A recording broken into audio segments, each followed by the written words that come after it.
راضی برضائے رب، رب کی رضا پر راضی رہنا۔ یہ بات کہ جو بھی کچھ ہوا یا ہوگا وہ اذن رب کے بغیر نہ ہوا ہے نہ ہو سکتا ہے، یہ تو ایمان کا منطقی تقاضا ہے۔ یہاں پتہ تک نہیں ہلتا جب تک کہ اللہ کی اجازت نہ ہو، اذن نہ ہو۔ تو جو کچھ ہوا اللہ کی اجازت سے ہوا، خواہ اس میں درمیان میں کتنے ہی عوامل آ گئے، کسی نے اٹھا کر آپ کو پتھر مارا، لیکن یہ پتھر آپ کو نہیں لگ سکتا تھا اگر اللہ نہ چاہتا۔ پتھر مارنے والے کا عمل اپنی جگہ ہے، لیکن آپ کو اس پتھر کا لگ جانا جو ہے یہ بغیر اذن رب نہیں ہے، لہذا اس کو سمجھیے کہ اللہ کی طرف سے آیا۔ ایک اس میں لطیفہ بھی ہے کہ ایک درویش یہ کہتا ہوا جا رہا تھا ایک جذب کی کیفیت میں، جو رب کرے سو ہو، جو رب کرے سو ہو، جو رب کرے سو ہو۔ ایک شخص نے اٹھا کر اس کے سر پہ پتھر نے مارا، اس نے پلٹ کر دیکھا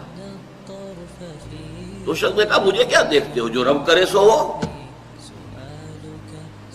اس درویش نے جواب دیا کہ یہ پتھر مجھے تو رب کے مارے ہی لگا ہے، لیکن میں دیکھ یہ رہا تھا کہ بیچ میں منہ کس کا کالا ہو گیا،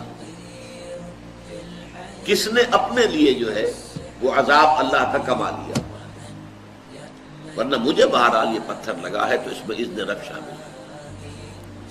اچھا، اب جو شے اذن رب سے ہو رہی ہے، بندہ مومن کا اگر اپنا تعلق اللہ کے ساتھ مخلصانہ ہے، اس میں منافقت نہیں ہے، اس میں ریا نہیں ہے، اس میں دھوکہ نہیں ہے، اس میں فریب نہیں ہے، مخلصین لہ الدین،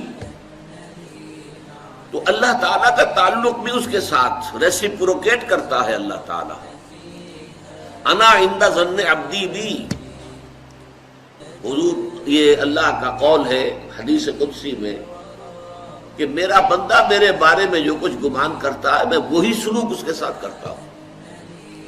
اللہ تعالیٰ بھی مخلص ہے، اللہ تعالیٰ کی مرضی کے بغیر کچھ نہیں ہو سکتا، تو یقیناً جو کچھ ہوا ہے اس میں میرے لیے خیر ہے، چاہے فوری طور پر مجھے ناگوار گزرا ہے، مجھے تکلیف ہوئی ہے، میرے لیے یہ شے جو ہے ناپسندیدہ ہے، لیکن ان دی لانگ رن مجھے یقین ہے کہ اس میں خیر ہے۔ بیدک الخیر انک علی کل شیء قدیر، اے اللہ تیرے ہاتھ میں خیر ہی خیر ہے، تو ہر چیز پر قادر ہے۔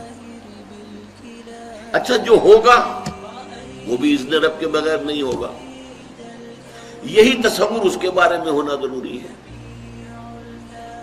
اسی کا نتیجہ یہ نکلتا ہے جس کو قرآن مجید بار بار کہتا ہے، بار بار کہتا ہے، بار بار کہتا ہے، لا خوف علیہم ولا هم یحزنون۔ کیا مطلب اس کا؟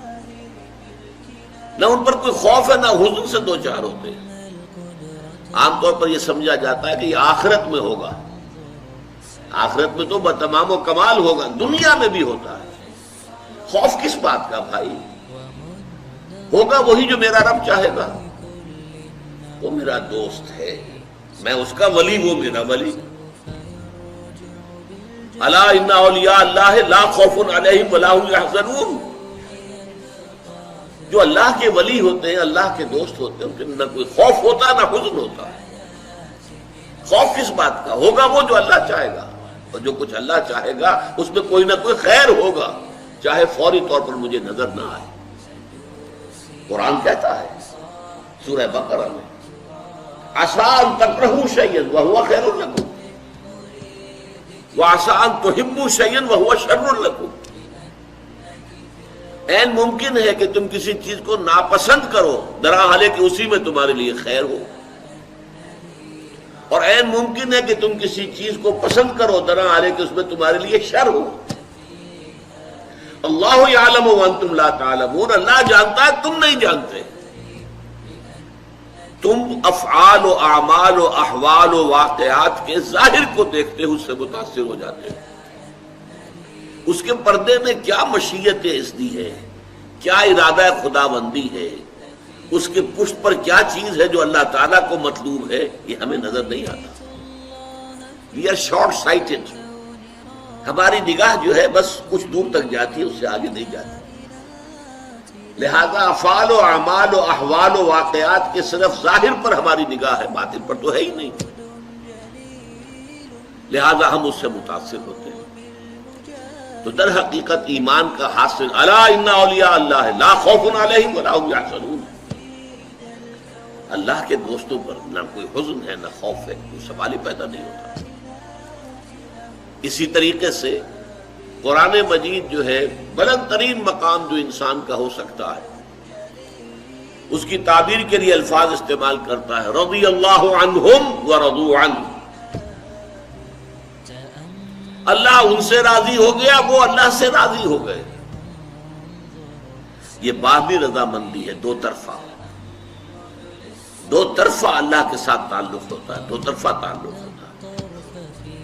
تم اللہ سے محبت کرو گے، اللہ تم سے محبت کرے گا۔ تم اللہ کے ساتھ مخلص ہوگے، اللہ تعالیٰ تمہیں واقعتاً اپنا مخلص بندہ بنا لے گا۔ تم اللہ کی طرف چل کر آؤ گے، اللہ تمہاری طرف دوڑ کر آئے گا۔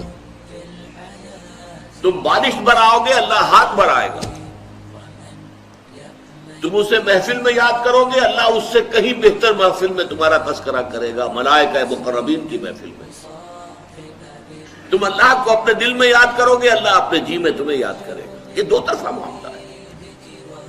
تم اللہ کی مدد کرو گے، اللہ تمہاری مدد کرے گا۔ ان تنصروا اللہ ینصرکم ویثبت اقدامکم، اگر تم اللہ کی مدد کرو گے، اللہ کی مدد سے مراد کیا؟ اللہ کے دین کی مدد، اس کی نصرت، اللہ تمہاری مدد کرے گا۔ یہ رضی اللہ عنہم ورضوا عنہ سورہ مائدہ میں بھی آ رہا ہے، سورہ توبہ میں، سورہ مجادلہ میں، سورہ بینہ میں 4 مرتبہ۔